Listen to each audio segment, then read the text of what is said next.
some introductions. Most of y'all got a chance to see my little excerpt on the screen, so mine will be a little shorter. But my name is Bo Harris. I'm the Regional Sales Manager with Fastenal, based out of the Dallas-Fort Worth market. I've been with the company for just over 17 years now. Started out actually as a part-time intern in North Dallas, worked into a sales role and managed a branch and was a district manager for about 10 years. And once again, have now been in a regional sales manager role for about 2.5.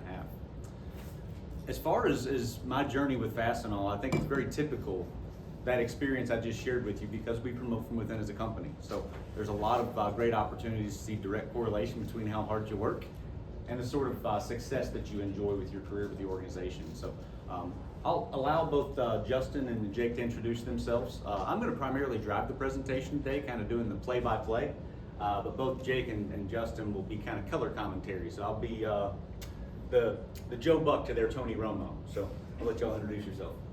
So my name is Justin Shannon. I'm a district manager. I have been with Fastenal for almost 11 years, and without going through a whole 30-minute long spiel, I have 3 primary functions. One of them is personnel, so finding really good people like yourselves, get them into an organization and plug them into the right place.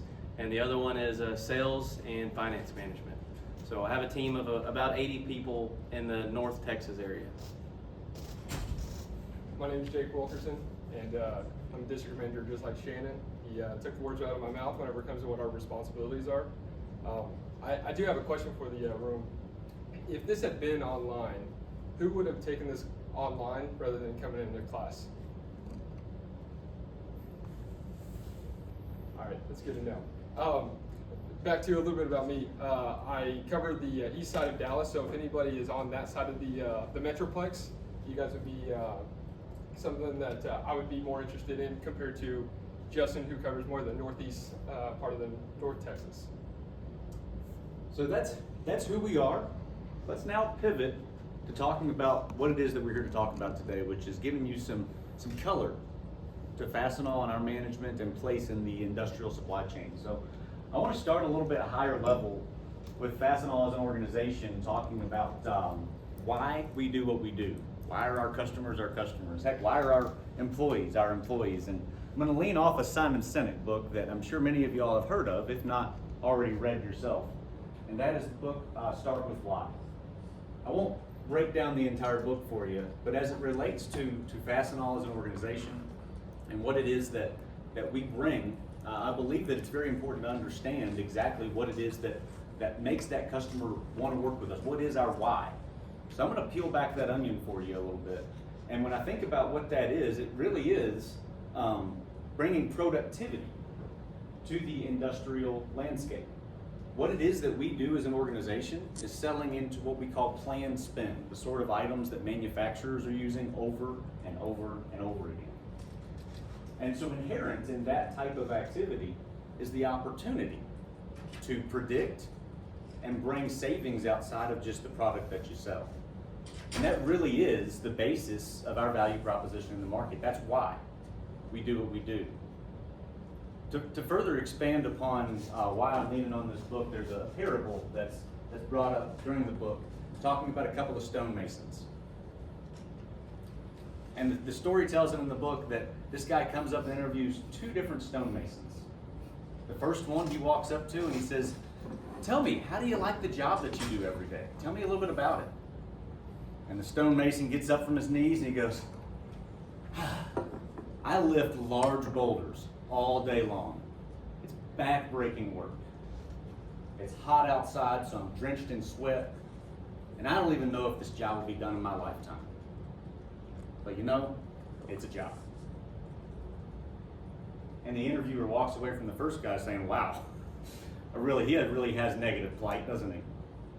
And so then he proceeds to interview the second stonemason. Second stonemason similarly stands up and goes, you can tell his back hurts. He goes, "How do you like your job?" And the stonemason goes, "You know, I lift heavy boulders all day and it's back-breaking work, but I get to be in the sun all day. And while I don't know if this job will be done in my lifetime, I'm building a cathedral." And it resonated with the interviewer that the second stonemason truly understood the purpose of his work that day. And it led and created this organic inspiration that drove him to continue doing the job and do a good job at that. So walking back from that why, I want to look at Fastenal and what our why is and why it's so important is because our employees have to be inspired. Our customers have to be naturally inspired, not just manipulated by some sort of tactic that just creates a short-term sugar rush, but a true inspiration. Because once again, what we do is serve a planned spend community. So if what we do, selling to our customers, makes them more competitive in the field, gives them an advantage to continue to pick up more market share, we will make our own luck. Because ultimately, our future revenues and growth will be very much associated with the health of our clients. So, last part of this is people don't buy what you do, they buy why you do it. So digging in a little bit more about Fastenal and our approach to the market and what that means. We take what you call a total cost of ownership approach, trying to help the customer not only understand the cost of the products that they're buying, but all of the other associated costs that exist under the waterline in this illustration. With the customers that we sell, large manufacturers are our niche. Many of those customers have very, very large expense investments. And not just the products that they buy, but the people that they hire to purchase and manage those items, the investments they make in rent and in building out a facility to house those items.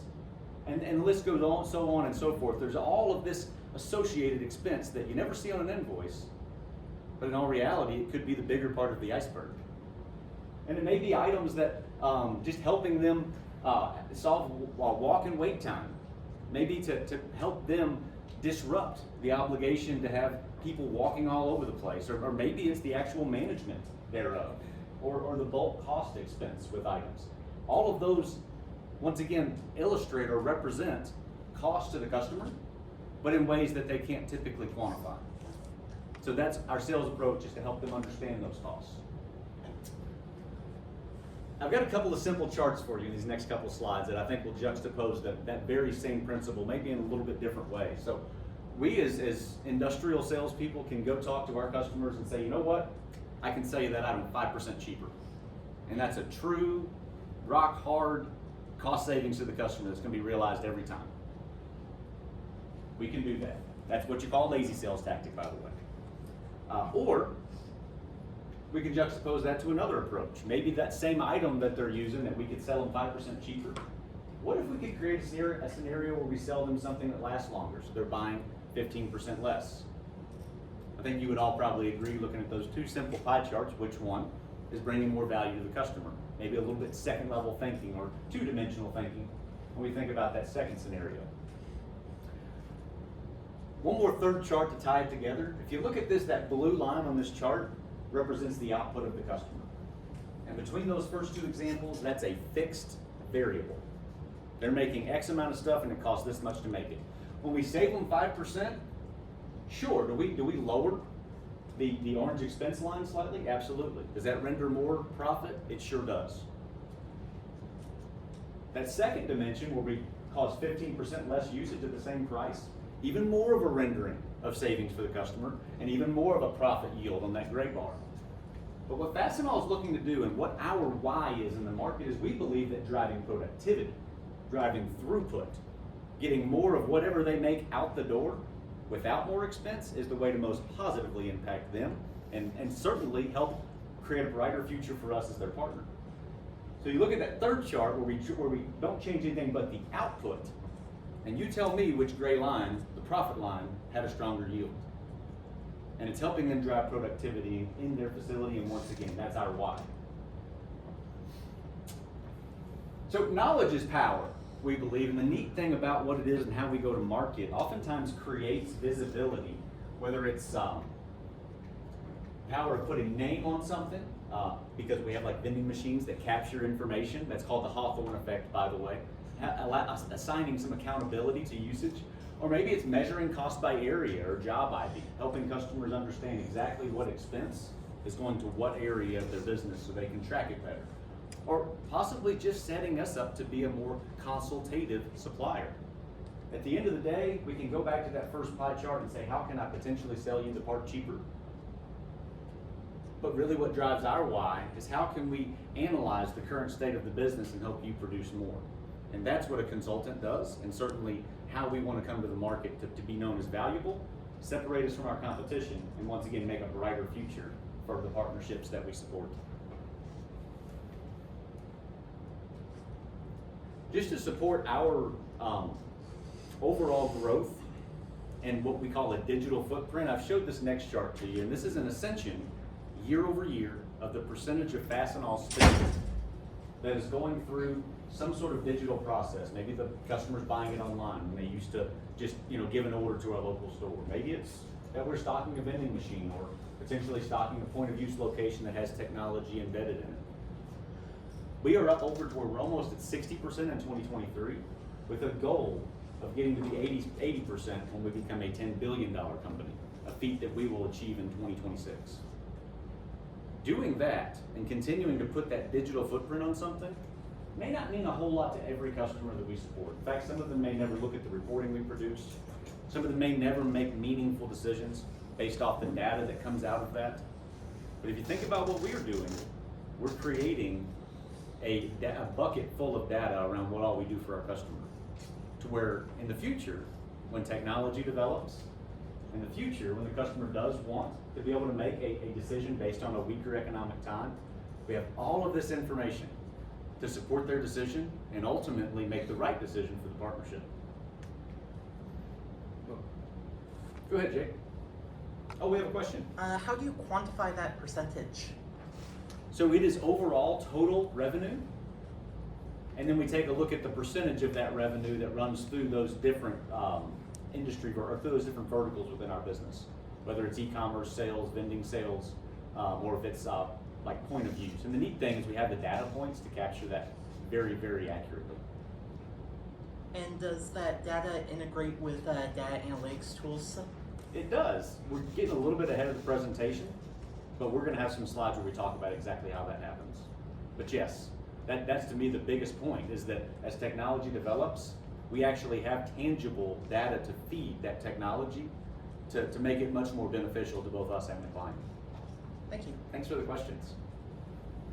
I told these guys you probably don't want to listen to me talk for 45 minutes straight anyway, so feel free to answer questions or ask questions. So let's talk about local investment, because there's a story to be told here as well that I think best illustrates the company and our approach to the market. So our organization's always been very proximity driven. That's very apparent in every big growth era of the company. In 1987, when we released our public offering all the way through 2010, there was a period where we really invested in local store branch development. We were opening up on average 100 stores a year during that time frame. So we were just introducing ourselves to so many new markets and getting closer to the customer with our people, our inventory, and our solutions. Very big part of what I would consider our first big growth period after we released our public offering. I would say there's probably a second and a third distinct growth period, but while they have the same proximity feel and proximity characteristic, they looked very different. The second period was between 2010 and 2016. We were the first industrial supplier to fully invest in and start diving into vending machine concepts, to where we weren't using a third party. We were buying and bringing into our envelope as a supplier different types of point of use technologies, most notably like a vending machine you get a candy bar out of. And while once again, in that 6-year period where we were changing from opening stores to putting vending machines in customers' facilities, it may have looked very different, but it was all about getting ever closer to the customer with the inventory and the solutions. And then today, there's really a third distinctive growth period that we're still very much in. It's the biggest growth driving initiative in our organization, and that's our on-site program. Our on-site program is where instead of opening up a new branch location inside of a city or inside of like a Denton, Texas or an Austin, Texas, we have a really large individual site. We will actually open up a business unit inside of that facility. And once again, it may look a little different than a vending machine. It's certainly different than opening up more brick and mortar branches. But the same underlying principle of getting ever closer to the customer is very much at the center of what we're doing. And what happens when you're close to the customer? It allows you access to understand exactly what they need. You gain insights and empathy towards processes. I would say of the 1,500 on-site locations we have today, we probably, in many cases, those locations understand the business better than the majority of the customers we serve. Because we've become really a part of the fabric of the facility. Certainly makes us sticky as an organization, but it allows us to be very, very intuitive in understanding what it is that we need to bring, and once again, be that consultative presence. Because we're not just reacting to what the customer is asking us for, we are prescribing to them what needs to happen next to help support and make their supply chain more healthy. And when we talk about our on-site program, it's not just about that being closer. There's actually P&L advantages for us as an organization. When we operate inside of a large-scale manufacturer, we typically don't pay rent. And if you look at our overall balance sheet, our overall release, because we're a publicly traded company, you can see that about 10% of our expenses as a company are tied to supporting occupancy expense, paying the rent, paying the light bill, paying the trash man. All of those expenses when we're operating inside of a manufacturing facility disappear. And as a company, that allows us to obviously operate with a little bit better leverage on the remaining expenses. But big picture, I think that it allows us to be much more competitive outside of our core competency. We can one for one take that extra operating margin that our model itself created and reinvest that, and let's be more aggressive and go after additional business, because at the end of the day, we're a very growth-oriented company. And that really allows us to have that ability to, in a more dynamic way, go about it, as opposed to just giving that 5% price down that I showed you earlier. And that three-dimensional approach that we have, more market share for our organization, the more we can apply that three-dimensional type approach. The last thing I'll talk about is cash flow here. And I think so many times our big manufacturing customers, they get bought into this fallacy of buying in bulk. They think, man, if I can get you to deliver 3 or 4 months worth of product at one time, you send me a truckload, you should be able to give me a darn good price. And you know what? Many of us distributors, us included, will say, you know, we probably can. That's one delivery as opposed to 10. I'm not having to keep it in my warehouse. Yeah, I'll give you a little bit of a price break on that. But it comes back to all those other expenses in that iceberg earlier. If you buy a truckload worth of product of everything that you buy, you're gonna have a lot bigger space issue a lot quicker. You may have to invest in adding more pallet racking. You may have to add a wing onto your warehouse. You may have to hire people to count that inventory. You know what? You may have saved 3% at the point of invoice. Congratulations. You just introduced 15% operational expense to your program. So it's really, in my opinion, a really big misstep to try to buy everything in bulk, because that's what ends up happening within that process. And oops, and kicked a little quick on me. What we try to do, as opposed to that with our programs, is bring what's called a just-in-time solution, where since we are so close with our branches, in many cases our branches are inside the customer's facility, we can keep track of the inventory for them, and it never even goes onto their books until it's consumed. So they're able to get a lot more, they're able to turn their cash flow wheel a lot quicker, and off of the profits that they're generating as a manufacturer, they can possibly get a lot more return on that asset for their business. And at the end of the day, we have all of the perfect vehicles to bring that to them. And they don't have to buy a truckload at a time. They can buy what they need when they need it, creating that just-in-time scenario. Yes, we have a question? Yes, my question is for the business units inside the other organizations. Is that like a dedicated business unit for y'all? We can call them on-sites for all intents and purposes. Okay. So do you go after all your customers, or is it specific customers that you're looking to switch over to these on-site? I'd like to hear a district manager's perspective on that. You want me to take it? Sure. So, yes and no, because we're a growing company, right? We're 7 billion, almost 8 billion today. We're going to continue to grow very quickly, but there are some parameters that need to be met. Is there a certain amount of revenue that company produces? Is there a certain amount of spend that company has? What is their growth outlook? And so all of those are kind of taken into consideration before we make that investment. Bo talked about it a little bit. what we'll call a cash-rich organization. We have really healthy cash flow, and so we can afford to make that investment, and sometimes it'd be wrong. But it's okay because we're not afraid to make that investment to get to growth. Does that answer your question? Yes. And we're not looking for it up front either. If it's something that we can see on the horizon, we know that there's a roadmap there, it's something we're willing to invest today for the future. Yeah, go ahead. You said sometimes it's wrong. What cases is the on-site not working? Well, there's got to be, so there's a certain level of investment that we have to make, right? And like we said, we can kind of do that in advance. I mean, I'm not going to advocate for this, but there might be a time where we don't make any money for 2 or 3 years running. But if we know that the bigger picture is that we can start turning a profit at some point on that, then we would continue to invest in it. But there are times where you make that investment in that company, maybe we can't get bought in, the culture doesn't buy in, or it's just a marriage that just for whatever reason it doesn't work out. They go a different way. When that happens, then we pull back in, and we can still service that customer, but maybe we aren't truly inside of their facility. Maybe we service them from the local branch 20 minutes away. And I can book in some of our comments on that. I do think there's one variable that typically is determining whether or not an on-site program operating on-site at their facility is the right answer or not. And usually that is size of facility and total, need. The larger the facility is, the more value proposition that we create with that model. It's interrupting them needing to hire people. It's interrupting the expense associated with people walking around a facility. When there's 1,000 people walking around a facility, that walk wait time can create a lot of indirect expense that they're no longer having to bear. Where if it's a 20-person facility, the numbers don't add up as quick. And certainly back to Justin's point, it may not be worth it for us to make that standalone investment. Any other questions on that front? Yeah, so when you decide to go after that business unit, that organization, how long does it take to close the deal? I mean, we're already partnered with them this time, right?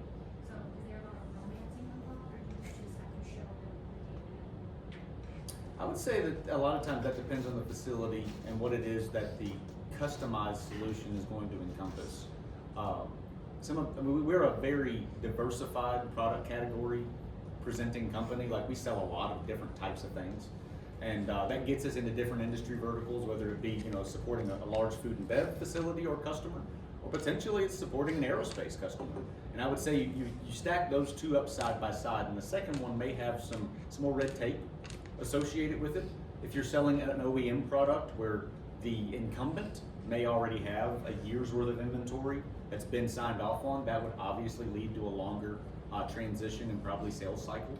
So I would say it varies based primarily on the customer and what the need is and what the program needs to encompass. Anything you want to add to that? It varies. That was a really good question. Good questions. So we, as an organization, like I said, there's really 6 links in an ideal supply chain. There's the customer wants to hold less inventory. It makes sense that you don't have more investment in an asset there that you have to justify with your profits. But they also want to have less risk, which those two things is kind of hard to achieve one without the other. They want to have easier access so their people can get more work done in their work cells, but they also want to have more control, where they're not wasting products because they're unmonitored. And then lastly, everybody wants to have fewer touches because you don't have to pay somebody to move things from point A to point B and C and so on. And they also want to have greater visibility.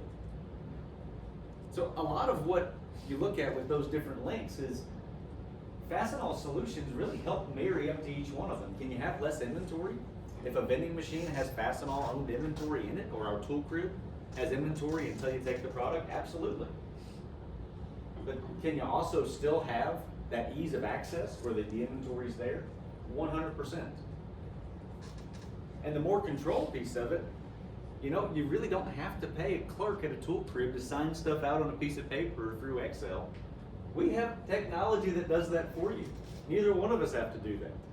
But at the end of the day, you have more control because you can put restrictions through vending machines that allow a certain employee to only have certain parts, or a certain employee to only get certain items.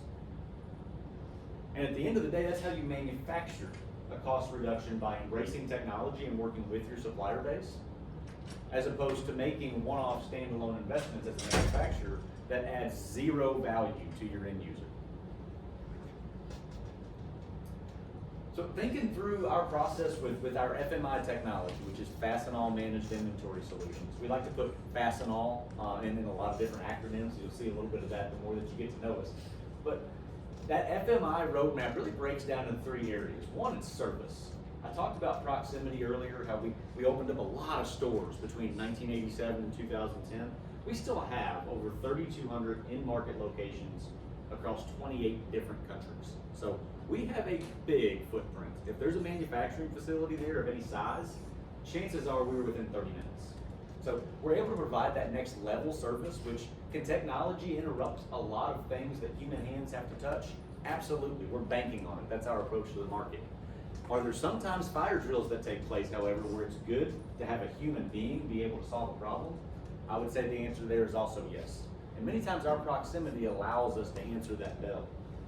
Talking about the devices, we'll kind of break down into that a second, but that's really the second tier of our roadmap, is having that service presence that we have be augmented and made more efficient through technology. So we've got a lot of different devices out there that allow customers to have point-of-use solutions, but also we're able to support with people.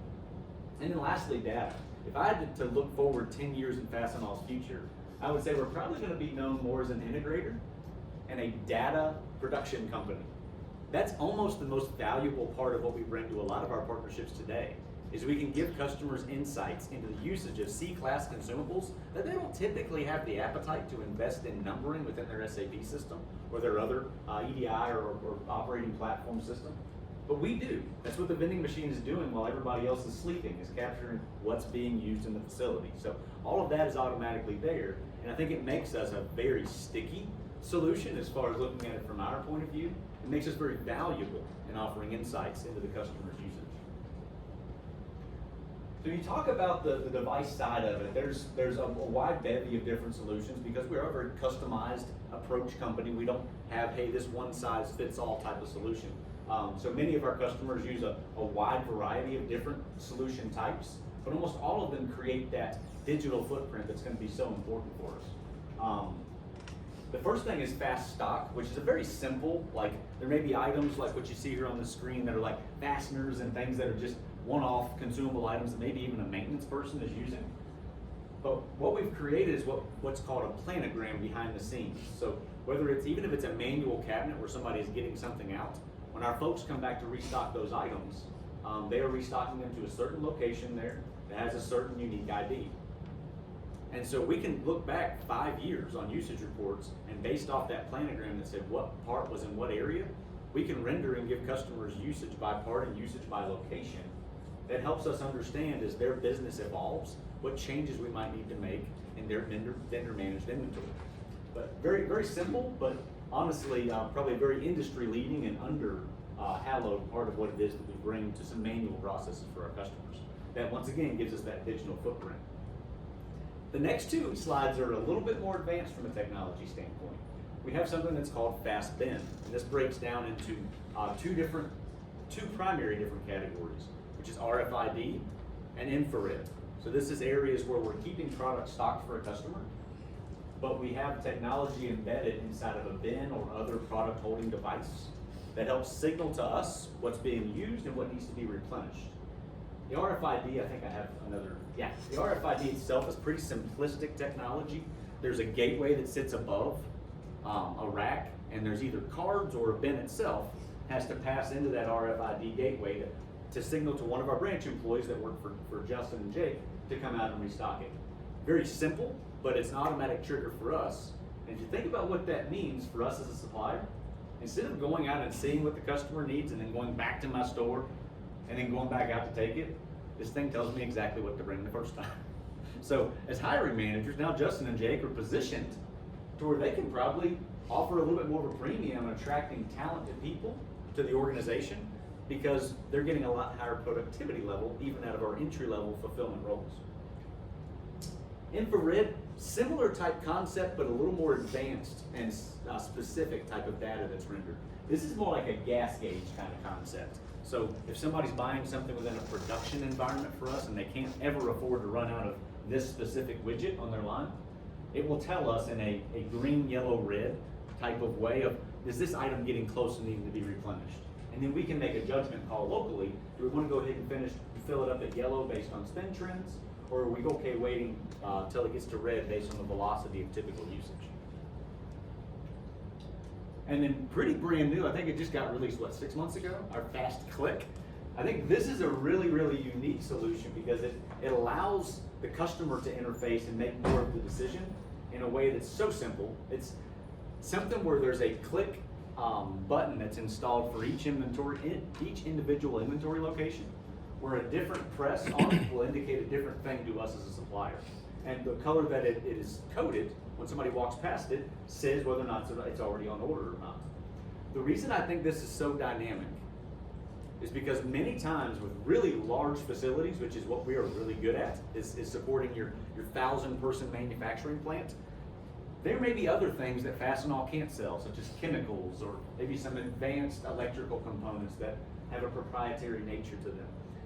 And you know what, we may never be able to procure and provide those set items to the customer. So they still need to have some presence of supply chain management. Maybe they have 2 people in their crib instead of 4 because of what we've done, but they still have some people that are doing certain things. So this type of technology allows, that button could be pushed by anybody, including a customer, crib attendee that could essentially be working with us to send us orders. And once again, as a business manager, the more we can have the customer kind of incorporated in some of that work and allow technology to help make more hours of the day for us, the more we're setting ourselves up to be able to leverage our expenses and ultimately operate much more competitively even outside of our core competency. Last thing I'll mention is fast scale. This is actually the oldest technology that we have in this, where a very specific rendering is needed to be known for the customer. Maybe they need to make sure that they have 1,500 parts on a Peterbilt line because that's how many is going into production the next 30 days. And we need to be able to understand down to the screw how many fasteners are in that bin. I'll next jump to our vending machine program. Has anybody ever been in a Walmart facility? A couple of you? Then you have been in a facility with a Fastenal vending machine. A big project that we launched in the mid-aughts was helping them manage those little handhelds. I think they've actually have new handhelds now. But back in the 2014-2015 timeframe, Walmart had this issue. They had these handheld scanners that they would take out when they were restocking products. Everybody was issued one. They would lose one a month. And that may not sound like a big deal, but you know, when you have, 3,000 locations or whatnot, you're losing one device per month, and the devices cost like $390. All of a sudden, you got a compounding issue there. So what Walmart was looking for was a solution to help them keep track of these handheld scanners. So we introduced a locker concept where we could create a unique locker assignment for each one of their handhelds. And we implemented that program back in the mid-aughts, and after a year of running the program, they cut their lost scanners number by 95%. And to me, that's huge savings to the customer, where they realized $1 million in savings because they were able to utilize technology built on the backbone of what it is that we do. Now, that's an example where we're managing an asset. I would say that 95% of our vending machines are actually dispersing product that we sell. But I think a really good example nonetheless of how that type of technology can present solutions even outside the box solutions for our customers. But most notably, as you see in some of these pictures here, we usually sell like typical type consumables you would see in a manufacturing facility. The sort of stuff you see in like a Home Depot or a Lowe's, except usually probably an industrial grade of that. We're vending that out of our machines, and it tells us what products are being used and by whom. We have a question? Yes, for a sustainability aspect, do you ever reuse older models? Of the vending machines? Yeah, of any information. That's a wonderful question. So what she asked, in case y'all didn't hear it, for sustainability purposes, do we ever reuse those machines? Because we have 150,000 of them in the field now across like 21 different countries. So the answer to that is absolutely yes. We have, in the US, we have 15 different build centers that are set up. And what they are responsible for doing is, one, building the machines when a new build is needed. But they also take the old devices and reuse coils, reuse motors, reuse other components of those devices to where it actually, a machine that comes out today may actually have 30 or 40% of the items that have been recycled, because a wire coil, so long as the paint isn't, dilapidated, it's a it's totally reusable again for another 10 years. It was pushing out gloves. So there's no issue with reusing something like that. So absolutely, and that's obviously a big point of gain for us from an expense standpoint too. Because as an organization, we buy the equipment outright. Yes? On that note, how do you manage end-of-life programs for your products that embedded in your partners? Or is that something you actively help with and encourage them towards at the right time, or is that something that they initiate? So that's another great question. So what ultimately will happen with every consumable item we have in the vending machine, every item will get sunset at some point. There will be a newer, quicker, faster version of something that comes out, and we will have to obsolete that old item. Well, the good thing that we have working for us in this is that we are, as a distributor, we have over 2 million standard and semi-standard part numbers that all of our entire network of stores have access to and can order in, and our DCs can house. So there's a lot of opportunities for inventory that has been obsoleted at a certain site, but is still usable material. It can be redistributed through that program. But I think what the question where you were coming from is what happens when you have to change it at that individual customer site? What happens to that exposure? Well, the first thing that is really key here is that just-in-time angle, that we're not bringing and putting 2 months worth of inventory. We're generally putting a week's worth at a time. And maybe we have another week's worth at our store or in our crib. What that allows us to do is the transition time frame, as long as we let the customer know, hey, we're gonna burn through the old stock and put the new one in there, typically it takes us a couple of weeks to do so because we haven't, either the customer or we haven't over-invested there. I would also say that about 85% of our vending machines are a categorization of supply chain called non-consignment, where we don't actually own the inventory in the machine. We bill the inventory or put it onto an invoice when it actually goes into the device. So as far as us having that inventory that then we have to turn around and have the customer buy, that's not a conversation we have to have 85% of the time. Yes? So I remember you had mentioned that you guys don't contribute anything up front to put your equipment into a facility. Is kind of like the vending machines. I know some people who do like common vending machines that sell chips and sodas, they pay a portion to the company. The way you guys avoid paying the company anything for having your product in the facility is by having them do that invoice first, so they already own, in a sense, everything within the machine. I don't know if that question makes sense. Like, are they buying everything up front prior to it being into the company? Yeah, I think I understand the question. So unlike the vending machines that are in the hallway outside, the transactions are not triggered by a cash credit card payment. They're triggered by a user ID and essentially going on to a consolidated invoice that runs either every week or every 2 weeks that the customer turns around and pays for. And it's almost 100% not, tied back to that employee. If there is some sort of employee reimbursement program going on, that's not anything that's within our purview. And I'll tell you from industry experience, it's not typical. So it makes it pretty easy for us to manage because it's not like we're having to reconcile individual credit card payments at the device. We do have credit card machines, or we have had in the past. I don't know that they've ever been widely used or really very well aligned with our typical business model. But does that answer your question? Yeah. Okay. Well, and keep in mind that everything that's going through these programs is something that the end user is going to use regardless. Right? So if you think about the vending machine sitting outside, like you don't have to use that. You can go home or to the Sam's or Costco and get the product that you need at your house. This is something that the manufacturer has to have. So that's kind of, it's just a different process altogether. So I'll real quickly just kind of give you a brief example of what this looks like and how it's typically sold, how the value proposition is presented in the field. A lot of times, once again, a manufacturing facility may be roughly the size or the footprint of the building that you're in right now. So think about, if you're sitting right here in your chair, having to manufacture a product or having to turn screws into a trailer or having to manufacture something on a production line and you needed a new pair of gloves, if you had to walk to the northwest side of the building to get them. There's some components there. First off, it probably took you 10 minutes round trip, and that's if you didn't stop and talk to anybody. Second off, what were you not doing while you were walking there? You weren't making anything at your workstation. Not to mention, if you do walk there and get a pair of gloves, what are you probably gonna do? You're probably gonna grab like 6 more, so you don't have to walk back tomorrow. So you end up having this gluttony of issues with waste that represents itself in so many different ways, just based on the proximity of where the product's being consumed versus where you're at.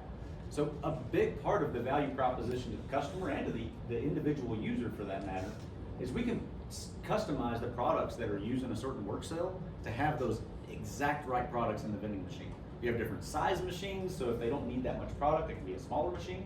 If they need 75 different items and great quantities of each one, maybe we have 5 vending machines in that area.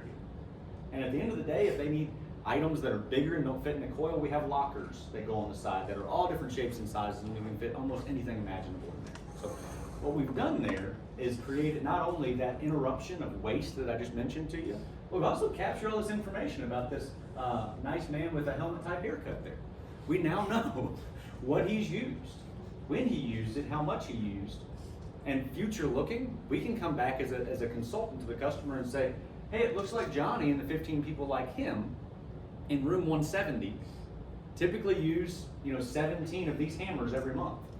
And as a procurement manager, that gives them a lot of strength. They shouldn't be using 17 different hammers. There's only 12 of them. Why don't I put a restriction where they can only get 1 a month? Might sound simple, but they just bought 5 less hammers. And we were able to bring that savings. And if we're competitively priced on the hammers, that's a win all day long for both the procurement person and ultimately bringing accountability to just existing waste for the customer. Oh, Go ahead, Jake. I think we had a question right here. Oh, He basically answered. Yeah, it was just about the vending machines. So now that you have that digital footprint of the consumer, right, and what you're like being able to put out of the vending machines, and you said that they were able to limit it. So, for instance, let's say they're allowed to have 3 a month. Because of y'all helping with that digital footprint, it reduces the waste altogether. Is that what you're saying? yes. So like y'all machines are capable of like restricting that. Is what I'm saying. Yep, and we won't go into it on any slides here, but I think it's incumbent upon our sales folks and our local leadership and account owners that we have what's called a cost savings program where we can put inputs such as reduced consumption and populate a total cost of ownership savings. At the end of the day, if you can't dollarize what it is you did with the system, it's like a tree falling in the woods. So that's a really big part that's incumbent upon us with our approach to the market, that in some ways, customers may pay a little bit of a premium for us, because at the end of the day, if you sell a Cadillac, you probably shouldn't price it like a Kia. But if we can't prove to them why we're 3% higher than competitor A, then we're probably setting ourselves up for a fall. So that's also a big part of what it is that we have to do is share that cost savings value. I'll move kind of quickly through. This is just talking about the lockers I was sharing with you a minute ago. Just lots of different items to be put and things like that. So hopefully that kind of helps you understand. We also have units that have sensors in them. So instead of somebody putting in a quantity of what they're taking, if they take 4, the system knows they took 4, so there's less user error. So there's a lot of accuracy and embedded type of solutions that we've created as the machine program has evolved. And then lastly, we've created a kiosk concept for customers, because once again, think about this building being a manufacturing facility. There may be 20 different Fastenal point of view stations with vending machines and maybe some RFID bins because items are needed in a certain area. But there's probably a duplication of some parts from one area to the other. Well, in the event that you need to all of a sudden grab 40 pairs of gloves out because you have a big tour that's coming through your facility. Sometimes that happens at big manufacturing facilities. You may want to be able to real quickly reference, where else do we have these gloves in stock? Because I'm going to grab all 24 out of this machine, and I need 16 more. So you can look at one of the other 15 locations directly on the kiosk and say, oh, it looks like 30 yards down where we have our other production area, we have more of these gloves, and I can go down there and get them. And once again, maybe a small thing, but what we're helping the customer do there is not go buy more gloves they already have, because they're able to have full transparency into what's in stock. Once again, even if it's not on their books yet in some of those 15% consignment situations I referenced earlier. So everything that we're doing here, the real big so what that I'm trying to share with you through this FMI technology is not just what it is that brings savings wise, or what it brings efficiency for us. That's a big part of the equation, but it's what it's feeding in the future. It's all of the data that we're aggregating about our customers' usage trends, about certain industry vertical usage trends, about maybe even the different cost fluctuations of things and what that means on margin outputs for certain industries.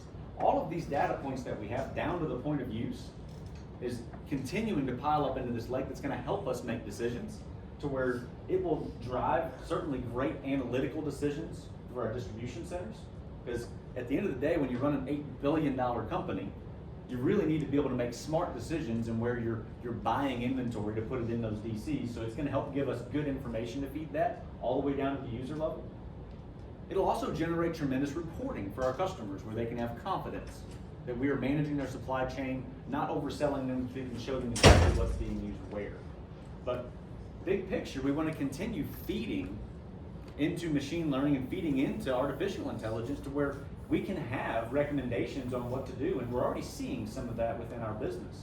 I'll let maybe Jake and Justin talk a little bit about some of the ways that we're using AI in the field, but we're already using it today to drive purchasing decisions for inventory, or using it today to suggest restock cadences with our customers. Because once you have a year's worth of trends, the machine will tell you when you need to typically restock something or how much inventory you typically need to keep based on all of the data that we've acquired. And I think we're going to start doing some really neat things as we move into the next step, where we've partnered with Microsoft to really be on the cutting edge of driving AI to much more intimate parts of our business that can really chop down a lot of our exposure to laborious processes, not the least of which is sourcing product. So many times our local sales folks, or even my team, the national accounts team, will have an opportunity, but to capture that opportunity means you're looking at this big room full of all these parts. And some of the technology we are developing today, we can just take a picture of some of those shelves and drop it into a box and it will tell us everything that's in there. So all of a sudden, something that might have taken us a week to do may take a matter of minutes. And to me, that's the cutting edge of where we want to go with our business, the sort of technologies that we want to invest in. And Jake, Justin, y'all want to talk any more about AI? I know we're getting close on time, but y'all have been in some seminars recently.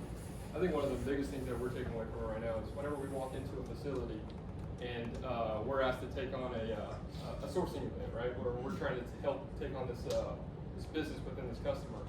And you mentioned it. You walk in, there's a room full of parts.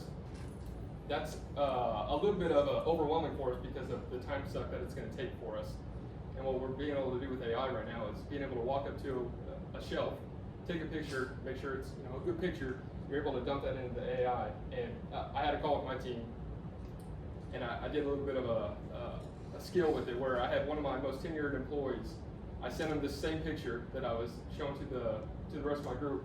I said, hey, you don't know this, but I need this cross by the end of this meeting. It was about a 45-minute meeting. He had no idea it was coming, so I sent it over to him. So I was talking with the rest of my group about what AI could do for us, and he spent the whole meeting trying to cross all this product. And he didn't get it done. There was about 18 parts or something on this, and he's one of my most tenured guys and wasn't able to get that done. And at the end of the presentation, I was like, hey, and I dumped it into AI, and we had it back within 40 seconds. So the investment from our side is kind of unimaginable at this point because of the time savings that we're going to get back with AI. Well, I think that's probably, given the time, a good time for us to wrap up with the group and reserve a few moments for any additional questions that the group has for either myself, Jake, or Justin. We have one here. How do you balance your just-in-time model with the increased risks of things like stockouts, especially with the COVID-19 pandemic? Excellent question. That's something where I think all of us within the industrial landscape felt a lot of pain through 2020. I will mention before I directly answer your question, I'm very proud of the fact that as an organization, we took a much different approach to our available inventory, especially in the area of safety supplies. And we had what we called a safety lockdown process. So there are hundreds and hundreds of large critical manufacturing facilities around the globe that depend on us to be able to have exactly what they need. Many of them are safety products. It's our second largest category, by the way. Our organization locked down anybody being able to basically come in and offer a king's ransom to buy out our inventory. And a lot of our contemporaries made the mistake of just selling through all of their items because a lot of what was going on there with limited supply, people went out and bought everything and then jacked the price way up. So we didn't participate in much, if any, of that type of activity, which I do think limited us maybe adding some customers that were in needs of things, but we took our existing inventory and dedicated it for the historical usage that the customers, were using from us. And we created a sustainable environment for them through a craziest time that none of us knew what to do otherwise. So while I think that was, something that, when people wanted to buy more product, they were angry because we wouldn't sell it to them. But there was a good reason why. And as far as what we've learned through that process and how we handle just in time today, many times what goes on when we support a critical manufacturer is there is just in time in their vending machine or in their tool crib or a cabinet. And there may only be, 5, 6, 7 days with a product. But we typically have a 2-stage, if not a 3-stage system where the local branch or our local inventory location keeps that product mimicked. So the customer doesn't see the extra inventory on their books at any given time, but for efficiency reasons and stock out elimination tactics, we never don't have a backup of critical inventory items. Not to mention, we do have a very well built out and established North American distribution program that at any given time is housing over 1 million different individual SKUs that once again utilizes algorithms that have been built off historical usage to know what to keep in which distribution center. And there's one of those here in Denton, Texas too, that has about 60 or 70 UNT students working at it today. Great question. Did you have a question? I was just curious, so with your sales school, do y'all still have that over there from DC? Like a sales school that y'all have for y'all salesmen, do y'all still have that over there? It's one of my favorite questions. And So, is the implementation of the AI now developed in that program training set that y'all are using? Is that something that y'all are internally teaching at the DCs these days? so my favorite question to get when I come, especially when I come to speak at a school, is Fastenal has what we call a Fastenal School of Business. That was created back in 1996, and Pete Gittinger, the creator of that, he still leads the department. And we are continually creating new classes to try to keep up with new needs for training within the field. One of those being technology deployment and technology adaptation. But we now, as it stands today, have over 500 classes offered through our Fastenal School of Business.